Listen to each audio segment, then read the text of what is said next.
Hello bachcho, let's read the question. So question says that the concentration of a pure solid or liquid phase is not included in the expression of equilibrium constant because क्या होता है जो concentration terms होता है या फिर concentration जो pure solid या लिक्विड का होता है फेज का हम इंक्लूड नहीं करते इक्विलिब्रियम कांस्टेंट में। ऐसा क्यों होता है? इसके लिए मैं एक सिंपल सा एग्जांपल बताता हूँ कि जैसे अगर मैं मान लूँ N2 गैस का, ठीक है, N2 gas plus of H2 gas जब दोनों रिएक्ट करते हैं तो यहाँ से अमोनिया बनता है, हैबर प्रोसेस कहते हैं हम इसे। और ये रिवर्सिबल रिएक्शंस होता है, मतलब दोनों डायरेक्शन में चलता है।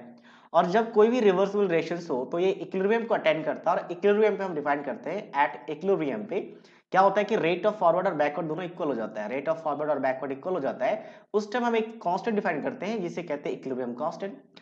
और इसको दो तरीके से डिफाइन किया जाता है, एक केसी और एक केपी। केसी होता है इन टर्म्स ऑफ कंसंट्रेशन और केपी होता है इन टर्म्स ऑफ प्रेशर। तो फिलहाल कंसंट्रेशन बोला था, हम केसी की बात करेंगे।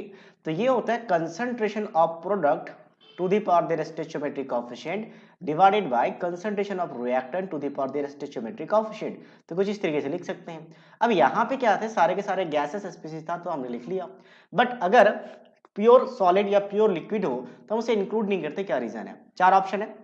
तो इसका रीजन क्या है? सबसे पहला ऑप्शन की बात करें तो गिवन है density of solid and liquids are independent of their quantities. Yes, exactly right, ये सही है। ये सही कैसे है? डेंसिटी की बात करते हैं तो डेंसिटी डिवाइड करते हैं बेसिकली मास अपॉन वॉल्यूम। क्या होता है आपका? Mass upon volume. सो अब यहाँ की अगर मैं बात करूं किसी भी प्योर सॉलिड या लिक्विड्स के लिए, मान लो यहाँ पे आपका वाटर रखा हुआ है, ठीक है, वाटर को हमने यहाँ पे रख दिया इतना। अब ये अगर वाटर रखा हुआ है तो इसका मास और वॉल्यूम फिक्स्ड होगा क्योंकि वॉल्यूम चेंज नहीं होगा लिक्विड का।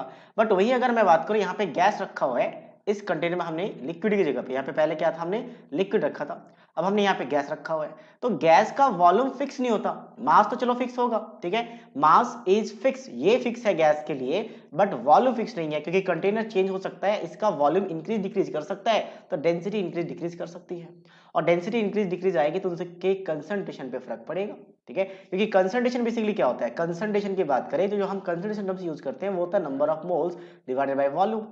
तो यहाँ पे वॉल्यूम इन्वॉल्व हो रहा है, तो अगर वॉल्यूम यहाँ पे चेंज हो रहा है, डेंसिटी में चेंज है, तो कंसंट्रेशन में भी चेंज आएगा। और यही रीजन है in case of solid also, इसके जगह पे अगर सॉलिड भी आ जाए तो सॉलिड में भी यही चलता है कि वॉल्यूम आपका फिक्स रहेगा, मास फिक्स रहेगा, तो डेंसिटी फिक्स रहेगी, तो इसका कंसंट्रेशन को हम फिक्स मान लेते हैं। बट यहाँ पे क्या होता है, गैस के लिए वॉल्यूम चेंज करता रहता है तो उसका density as well as concentration change करेगा, तो इस वजह से यहाँ पे कंसंट्रेशन हमें लेना पड़ता है। बट जो फिक्स्ड है, जो कांस्टेंट है, उसको हम यहाँ पे नहीं लेते क्योंकि ये कांस्टेंट है और वहां पे कांस्टेंट टर्म्स को भी इन्वॉल्व नहीं होना चाहिए। सो दैट मींस पहला ऑप्शन क्या है, करेक्ट है। आगे क्या बोला गया, solids and liquids react slowly, ऐसा कोई कंडीशन नहीं है, कभी कभी फास्ट भी रिएक्ट कर सकती है, तो ये कोई कंडीशन नहीं होती केसी के लिए, ठीक है। नेक्स्ट क्या है, solids and liquids are at equilibrium do not interact with the gases phase, नहीं करती हैं, ठीक है। बहुत सारे ऐसे सॉलिड और लिक्विड्स है जो गैसेस के साथ रिएक्ट करती है इक्विलिब्रियम पे भी। नेक्स्ट क्या, the molecules of the solids and liquids can not migrate to the gases phase, नहीं, ऐसा कोई रीजन नहीं है। तो only first option is the right answer of this question. So I hope you understood it well. All the best.